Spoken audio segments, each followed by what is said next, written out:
అందరికీ నమస్కారం. నా పేరు కాటం శ్రీకాంత్, కమలాపూర్ మండల్, హన్మకొండ జిల్లా. నేను గత 15 సంవత్సరాలుగా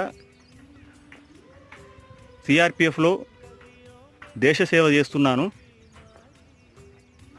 2018లో ఈ యొక్క భూమిని కొనుక్కొని నేను ఒక చిన్న రేకుల షెడ్డు నిర్మించుకోవడం జరిగింది.